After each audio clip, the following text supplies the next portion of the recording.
Hi everyone, it's Nick here from Conservation Careers and welcome to the podcast. Now, how can we tackle some of the biggest challenges facing us as a global society for the betterment of people and wildlife?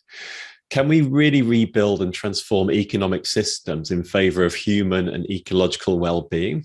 And what does the future look like for protected areas for wildlife? This forms part of the energetic discussion with today's guest, Anna Hixson. Now, Anna is the Associate Director for Projects and Foundation Relations at the Institute of Ecological Civilization, or EcoCiv for short. Anna talks us through the work of EcoCiv and what it's like to do her role day to day. And having worked previously in HR, we also discuss her top tips for applications, along with her advice for aspiring conservation starters and switchers on how to get going in the sector. It's an exciting, it's a wide-ranging, energetic, and really informative discussion. Enjoy.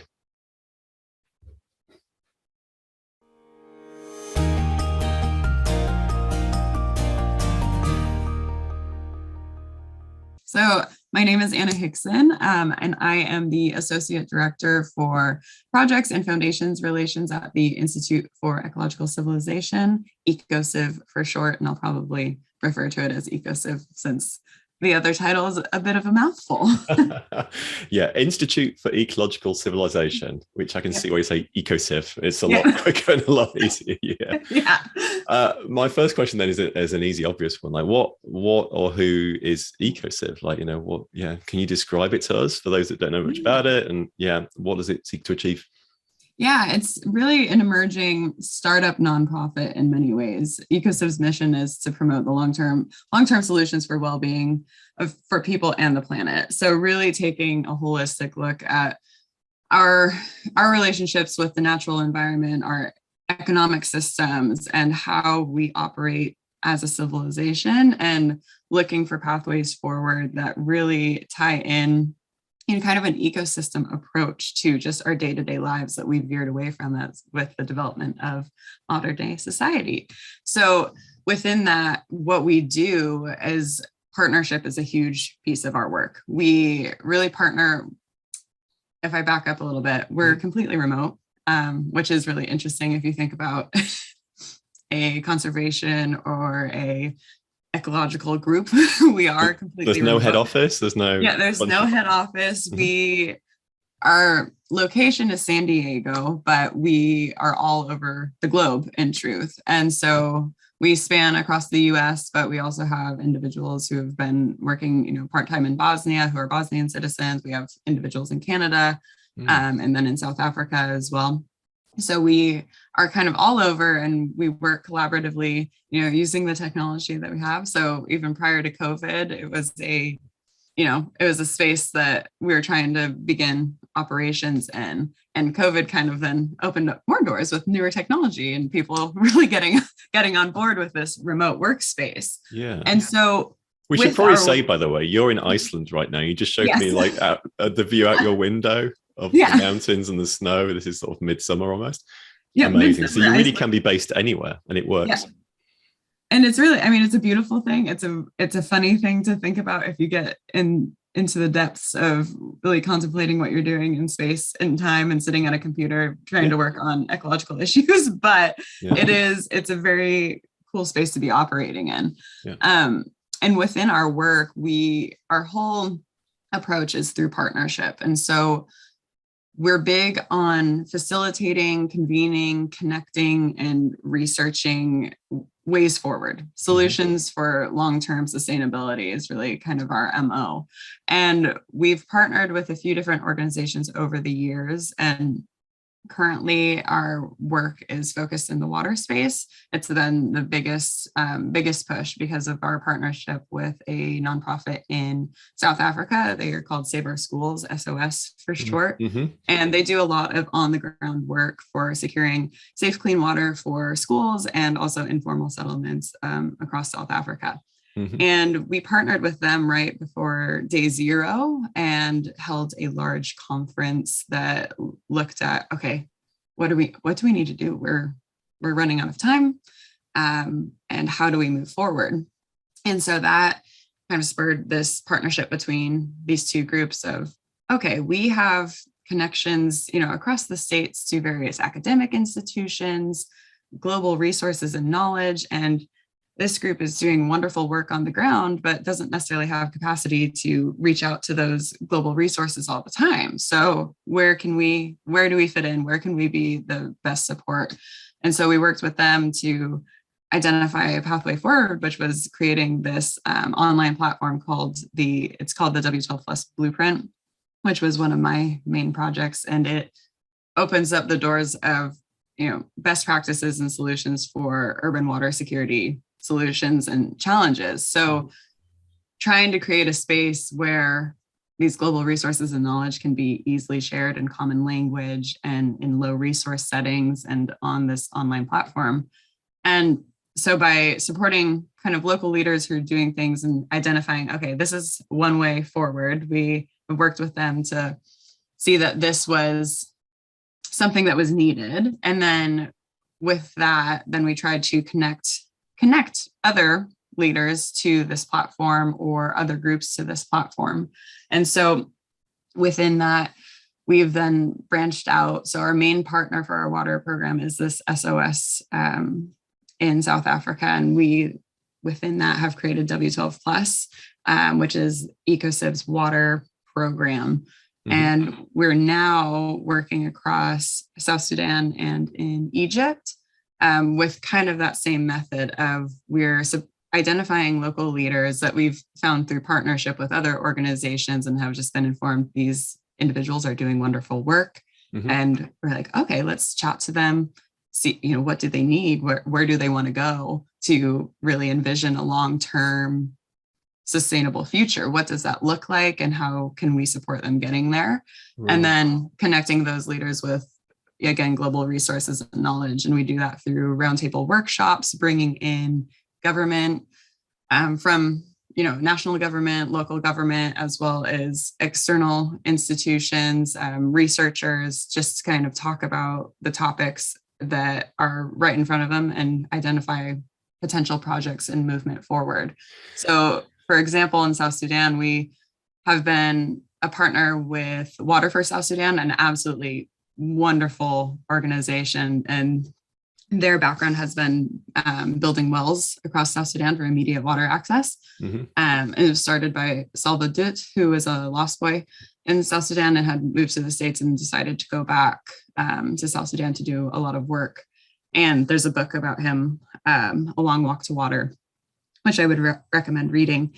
And they, were interested in doing more in terms of long-term security, but, there's an immediate need for access to water, which 100%, and there need to be individuals doing that. So we partnered with them to do research on what is the water situation in South Sudan. So compiling all of the scientific research of, who's been studying, the groundwater, the surface water, what precipitation is looking like, what climate change is going to be doing to the region, getting all of that information, compiling it, and, working with them to then identify potential stakeholders who would be interested in moving this conversation forward. Yeah. Okay, great. So that's great sort of introduction, and then kind of narrowing in on like water as well, which seems to be where you're coming from as an organization. So you look at some of the big picture sustainability issues that are facing the world, water security being a key one that you've identified.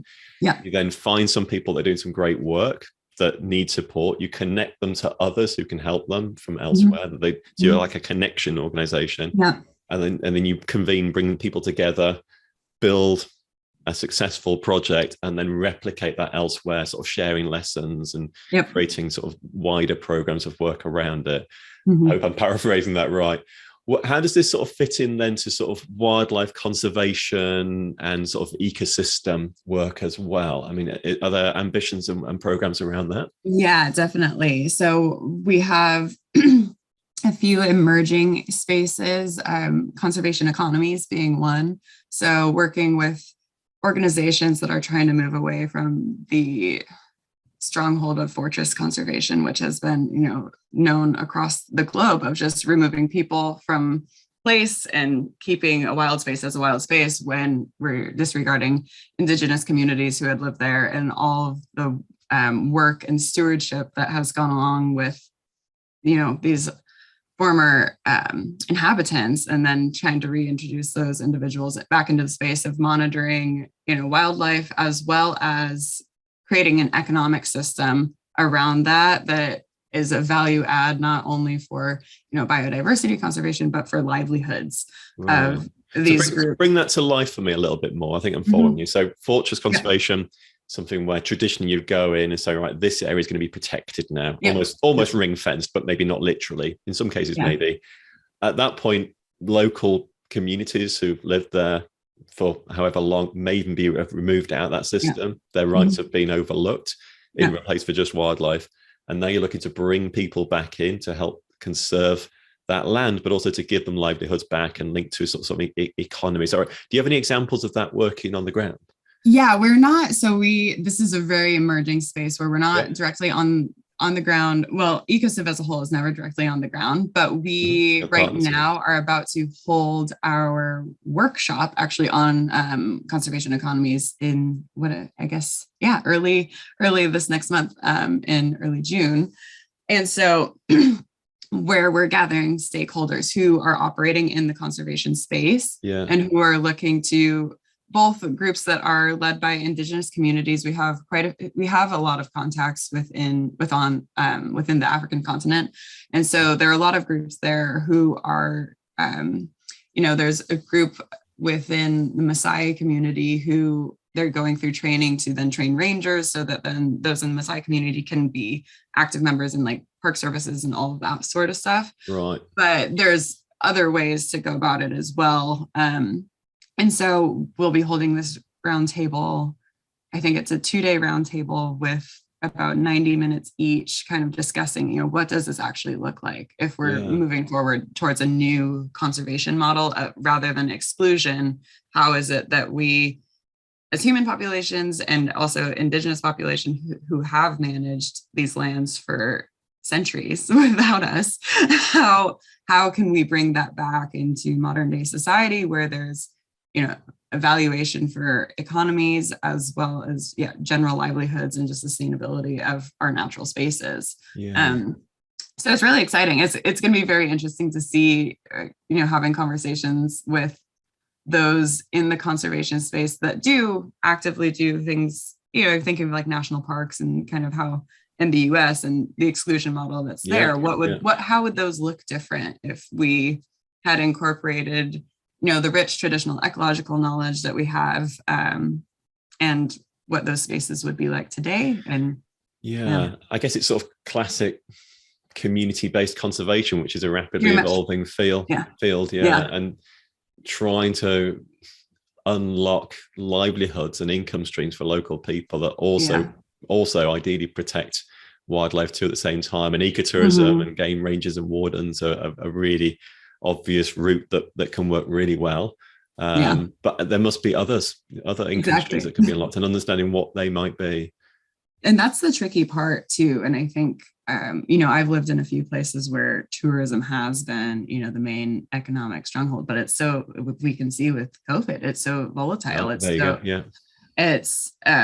There need to be other options. And so identifying those first spaces, especially where tourism isn't a high priority, and those negative impacts of tourism too, of just the flood, if the floodgates open and then people are just swarming an area. For instance, here in Iceland, it's a population of 380,000 right now, and in the summer it gets up to 2 million, and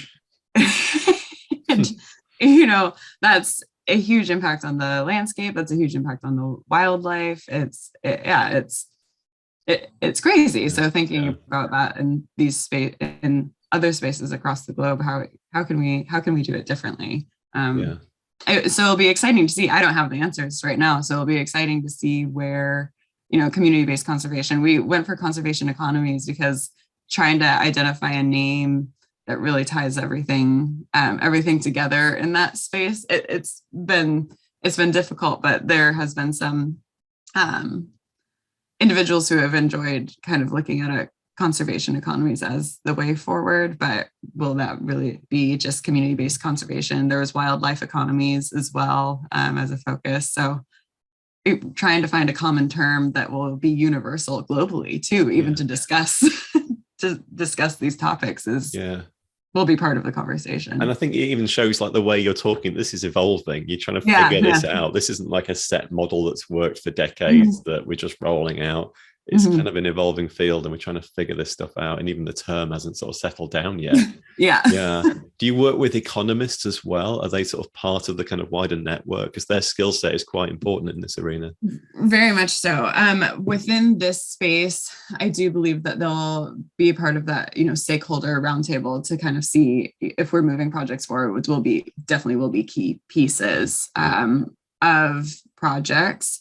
And then within conservation economies, well, not within, but I guess parallel to, we also work in the wellbeing economy space. There's a group, the Wellbeing Economy Alliance. They're based out of the UK, and we've partnered with them looking at California, because California is, I think, California as a state is like the 5th largest economy or something globally. So it's a big, so, looking at what does well-being for people on the planet look like in the economic space. So looking at California as a case study of policy initiatives that are needed to kind of move along that trajectory. So within that project, we have connection to economists that, hopefully we can connect over to this conservation space and utilize their knowledge, expertise, and further connections. So that's kind of one of the biggest things of our organization. We have these little different projects going on, but ideally we're utilizing our own resources and connecting them all, creating this holistic picture of a way forward towards an ecological civilization. Easy. Easy, right? Yeah. Before we talk about your role, which I really want to get into, like, how big is your organization? Like, how many staff do you have roughly, and what are the different skill sets across them? Just briefly. Yeah, we have. It's a pretty small, I guess. Some people say it's large, but I view it to be very small. We have about 18 staff members, but most of which are part-time. I think we have about a handful that are full-time right now. And then we have a group of external consultants that we utilize for different projects that are experts in their field. And it's largely sort of grant funding focused. And how old are you? Yeah. Not you, but the organization. No. So grant funding focus, as well as major donors, and we have done some fee for service work just in terms of research capacity and all that sort of stuff with projects that align with our work because it was established in 2015. So still relatively, new, growing, and it took on its current form of EcoCiv probably in 2018 or so. So it is really kind of rapidly startup nonprofit vibes.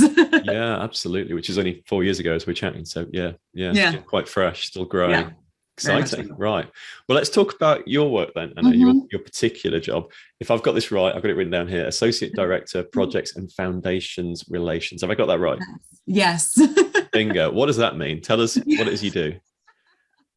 I do a little bit of everything. I was brought on, very much the nonprofit space of wearing multiple hats, particularly in a very early developing nonprofit. But I was brought on initially just as a researcher for the water project, and I was doing case studies on what are some solutions out there in the water space. I then quickly started to kind of make my way up with just previous other skill sets. Can I just hit pause on you there? Because I looked at LinkedIn before we chatted and say you worked up quickly. So in 2 years, 2 months, according to LinkedIn, research assistant consultant, research and development assistant, research and development analyst, research and development associate, and now associate director of projects. That's within 2 years. 5 roles. So it's been a lot of change and a lot of work and promotion within that space. Yeah, very, very, very much so. It's funny to think about that was really just for 2 years. And because it seems longer in many ways, it seems shorter. in other ways. That's since COVID, since April 2020. Yeah. Since the onset, that's been my tenure so far. And so I was brought on as a researcher, part-time, 15 hours a week, right at the onset of COVID. And I was like, this is great. Perfect. I was starting a garden. I was doing some landscaping in the backyard. I had all this time. And I was like, and then I can work 15 hours a week. This is wonderful. I mean, the major privilege that I was able to experience that. I had just recently moved home with my parents. So also huge privilege of not having to worry about rent, what was going to be the next 2 years of my life. Right. And so it was kind of like this really serendipitous, just like, okay, this is perfect. Really fits in. I'm figuring out kind of where I want to go next. What are the next steps? Am I moving back to Iceland? Am I even able to move back to Iceland?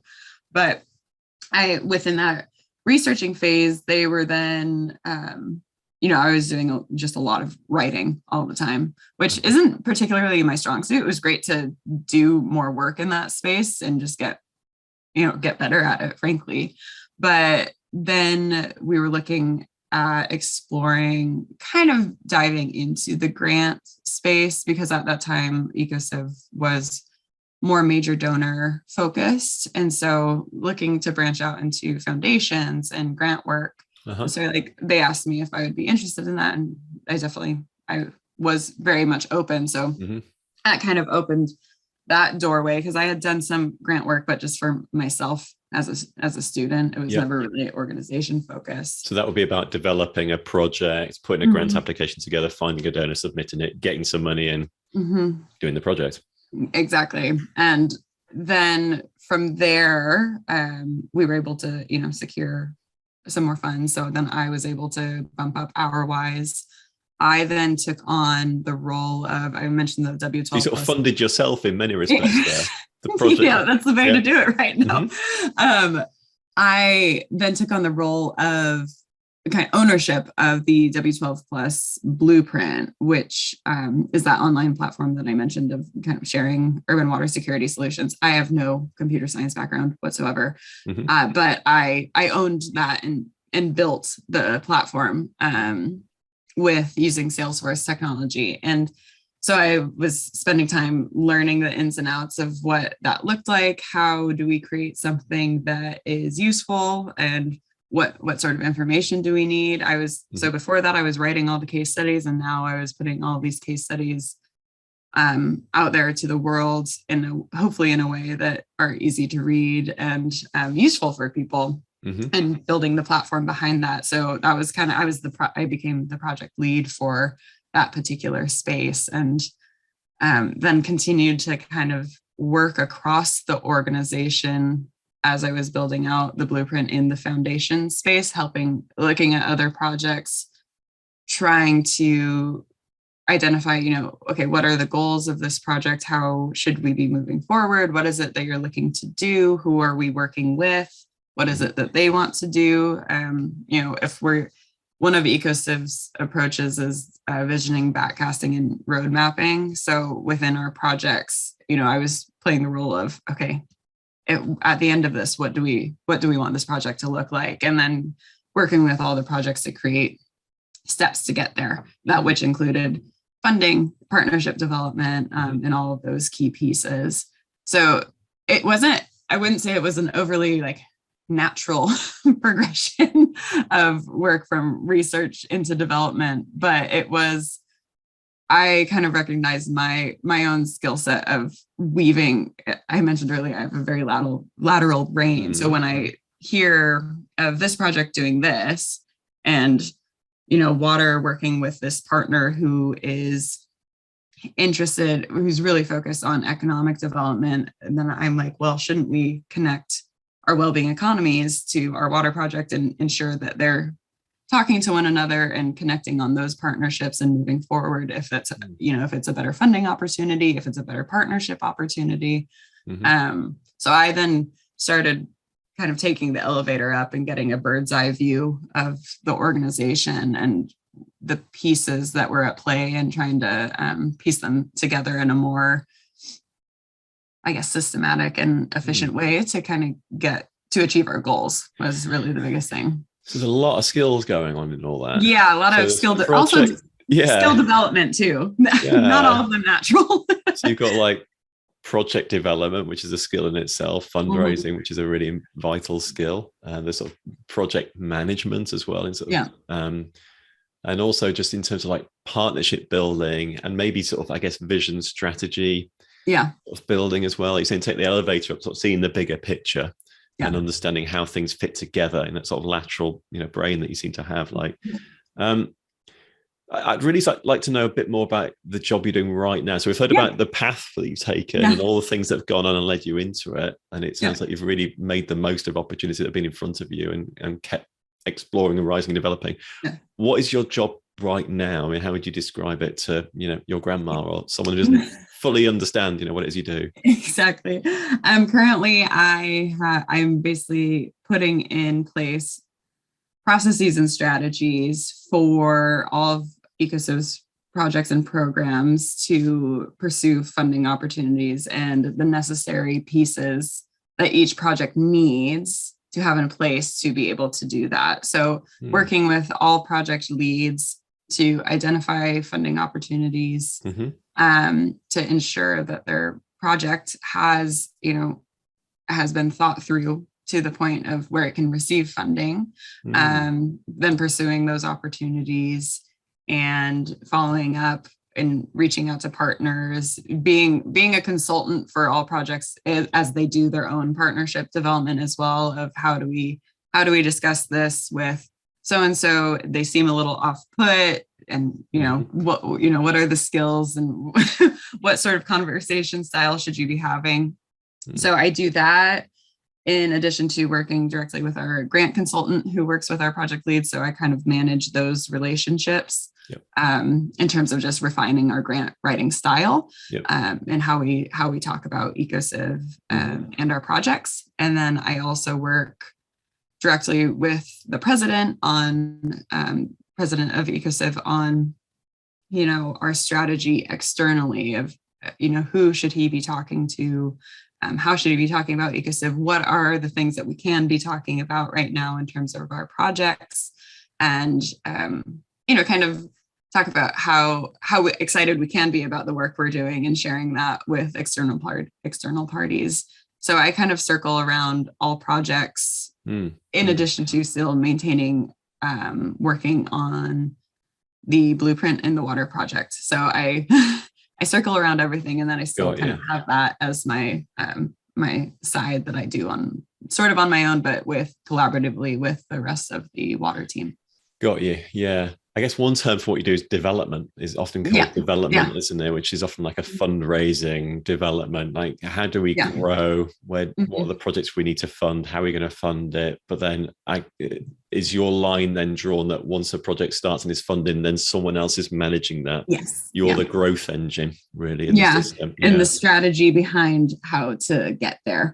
Got you. Yeah. And where is the line drawn in terms of how projects are developed? Because I think sometimes fundraisers or, development managers, or whatever you want to call them, can be sort of sitting in two areas. One is that they are in there in the nitty-gritty developing and designing the projects with the conservation staff, with the partnerships, the communities, whoever it might be. But ultimately, they're driving that development, the seed of an idea. What's the problem? What's the solution? How are we going to fit it together? Yeah. Or is it a case of other people do that, the conservation staff, however you define it, they give you a project that's developed, you sort of sense check it and then match it to a donor? Which one is it that you do? The latter, for sure. Yeah. And we've had, most of our projects have kind of come out of partnership prior to my joining. And then the emerging space is the conservation economies, as well as agri-food systems, are two emerging projects. And it's very much, they are subject matter experts in those arenas, the project leads. And so it's kind of those individuals looking at, what our mission is, how EcoCiv works, how does our work fit into those spaces, their growth of partnership. And then I go through and check that and like, does this make sense? Does this work within our mission and vision? does this look like it will be a successful project? And, as you say, sense check it and refine it. And what are some of the biggest sort of challenges within a role like yours? I'm not saying it keeps you awake at night, but what are the things that you'd like to share in a podcast? It's, it's one of those spaces of, I enjoy the different aspects of the projects, but I also do miss not being just directly involved in a specific project. Right. So not getting all of those details of all the steps of how to move things forward, particularly in areas of interest for myself. So like in the water space, I love that I still have that kind of like little work on the blueprint, because I'm staying up to date on new solutions that are coming through and other organizations that are doing really cool work. So I miss that deep dive a little bit. Yeah. So, it's kind of other people have the fun in some respects, don't they, in your world? Yeah. Yeah. And then I'm just sitting here and be like, why is this not organized? How are we moving forward? And so, yeah. And do you feel the pressure that fundraising brings in terms of, I don't know, targets or growth, or, it's personally, no. Oh, that's good.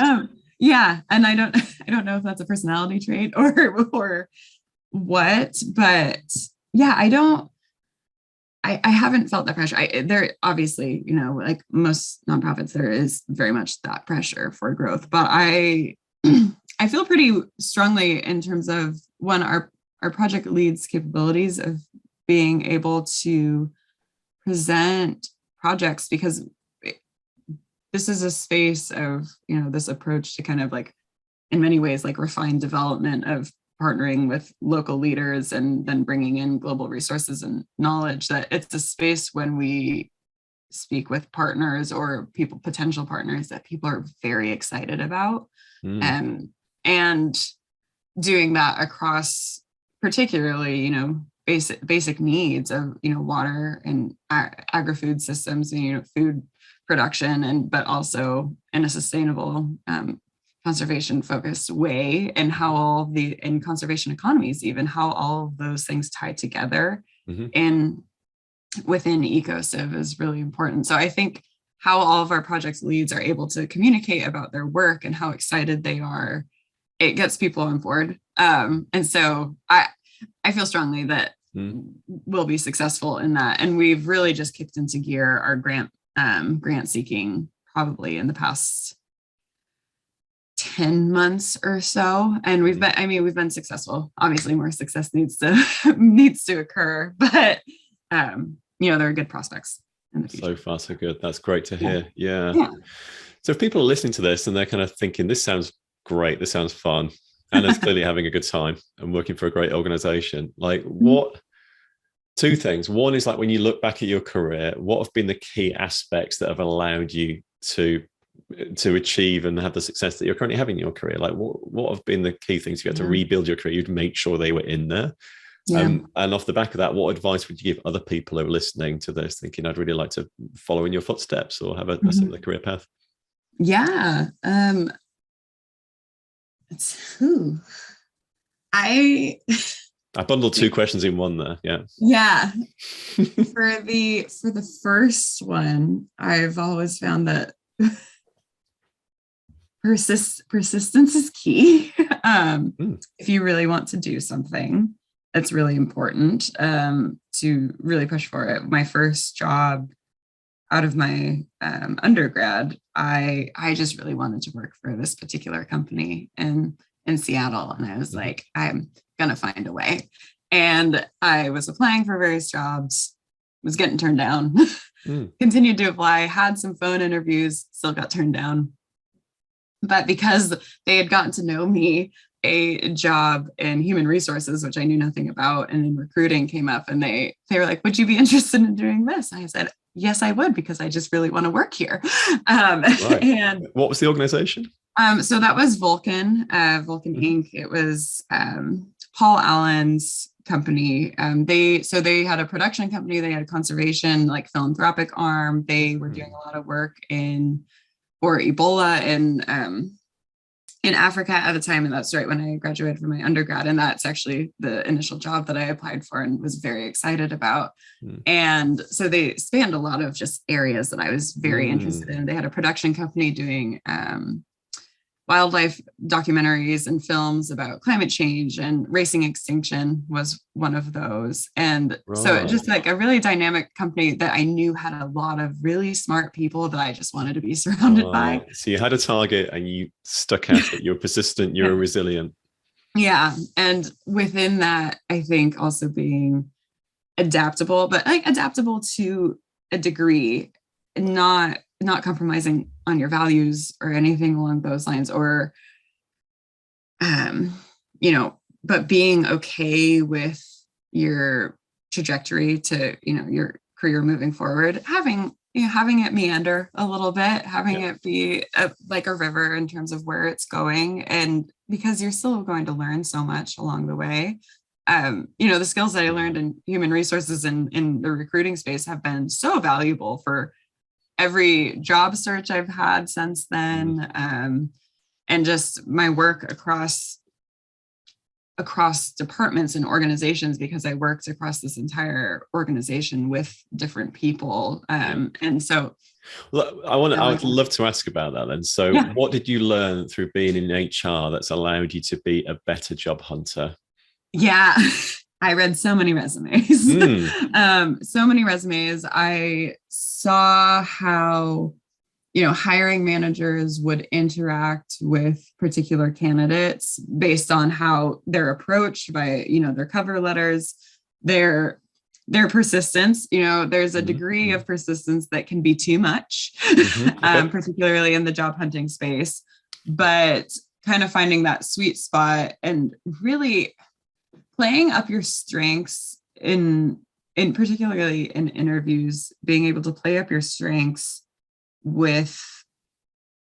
but also showing how excited you are about learning to grow in a role, particularly like in entry level roles. It's a little bit different when you're a little bit higher up in the scheme of things. But reading through people's resumes, seeing how they communicated about themselves, being on the phone with individuals that were job hunting, and even me personally being kind of like, oh, I hope this person doesn't call again.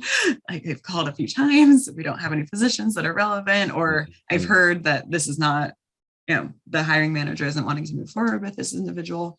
So it kind of finding the sweet spots of really selling your strengths. I mean, it's like dating in many ways, job hunting. And so kind of seeing that firsthand by the number of candidates that were coming through, and just how you're presenting your best self, but showing how excited you are about opportunities to learn and grow within a position were huge, because there are people that do come in that don't express that.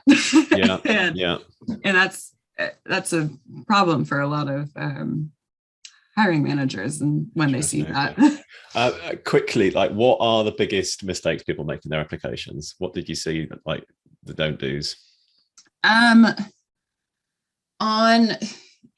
resumes, you can talk about, you might list your job and then just do bullets of things you did during that job rather than things you accomplished. You really should be focusing on the things that you accomplished. That's great advice. In that role.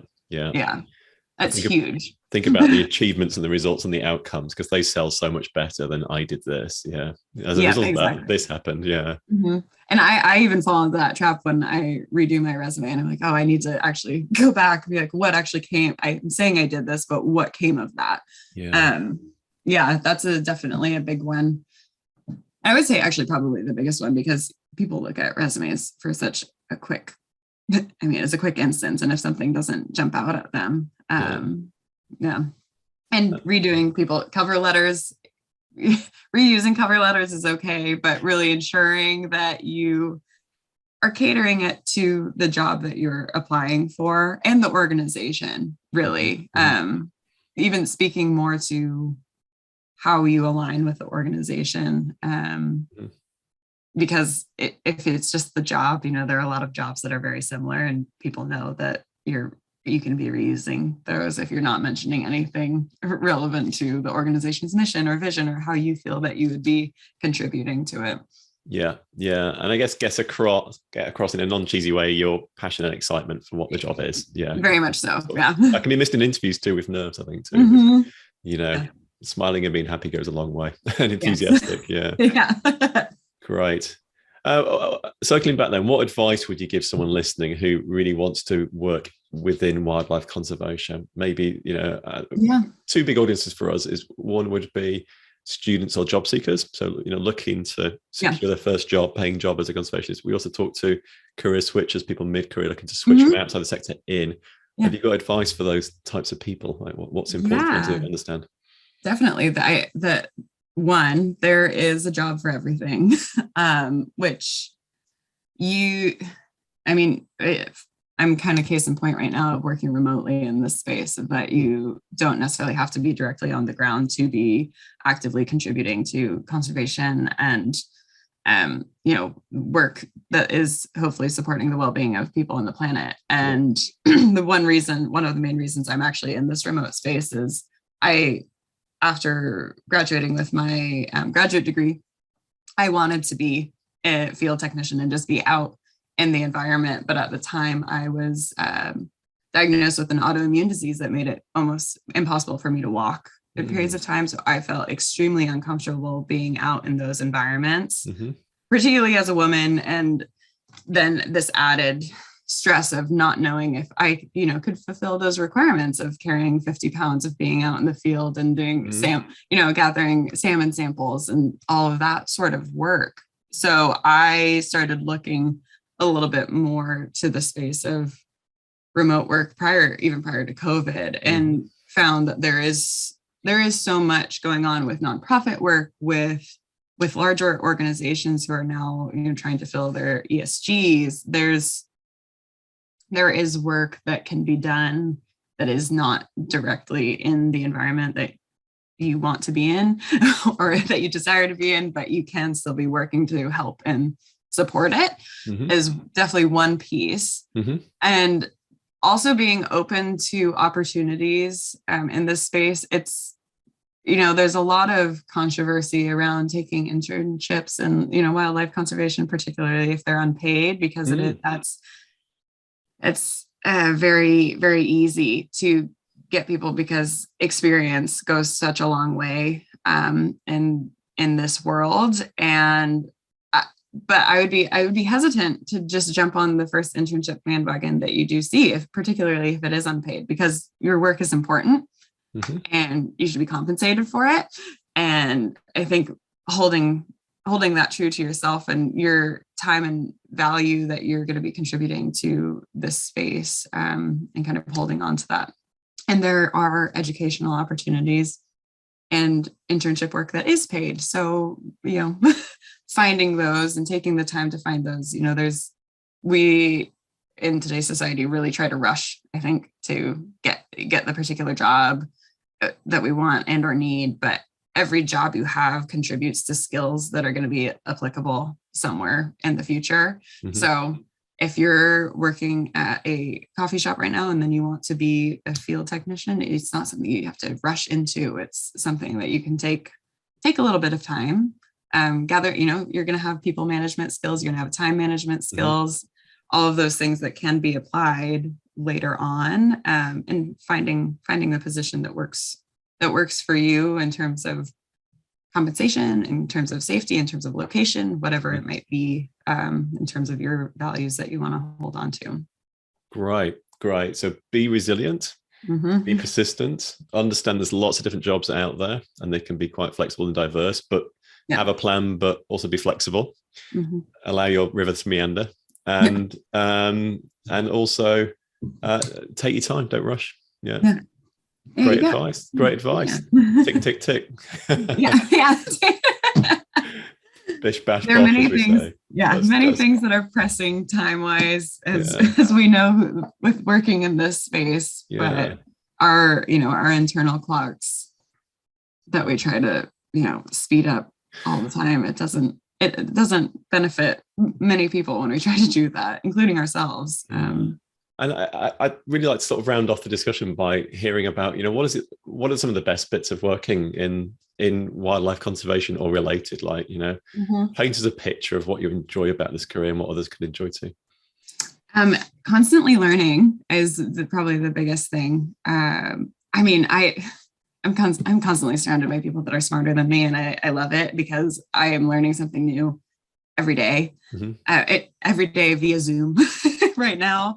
But also just the excitement and the passion of those working in this industry as a whole is it's wonderful. And you can see individuals that have really found their niche in a particular subject and just love it and live for it. I have a friend who researches the invasive European flounder here in Iceland. And I don't have a particular interest in flounder, but I love it when she talks to me about it because it's life. It's all of these impacts on the ecosystems. It's figuring out ways if we're catching flounder, can we cook it in a way that's tasty?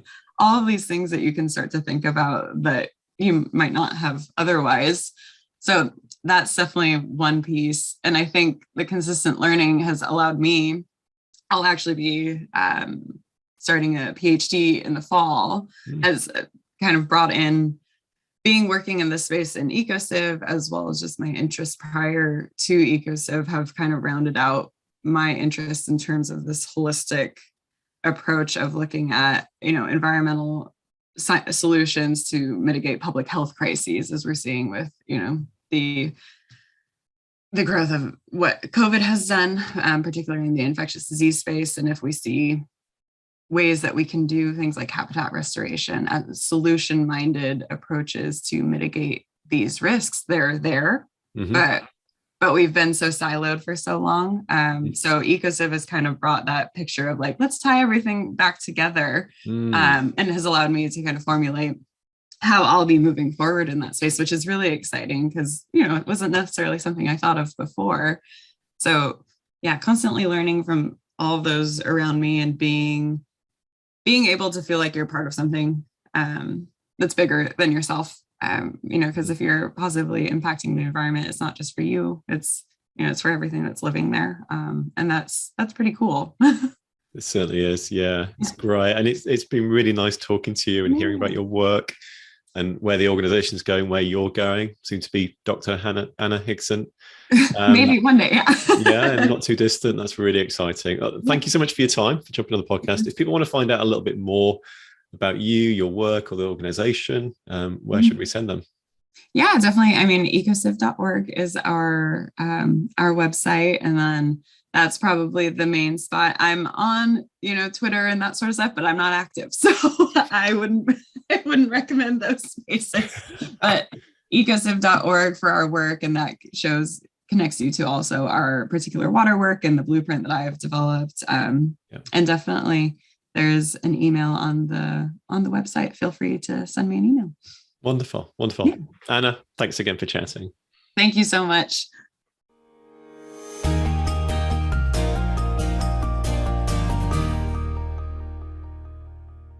Okay. Well, I hope you enjoyed that, everyone. If you did, then please do hit the subscribe button to get notified of new episodes as they drop. And also please give us a rating or a review, because it really helps us to get in front of more people. Now, if you want our help to get clear and get started and get hired as a professional conservationist, I recommend you enroll in our free online training program, exploring how to get a conservation job. So if you're a student, a job seeker, or a career switcher, you'll learn the golden rule about how to get started, the key mistakes to avoid, and also we'll answer your biggest questions. You can check that out at conservation-careers.com/free. See you soon.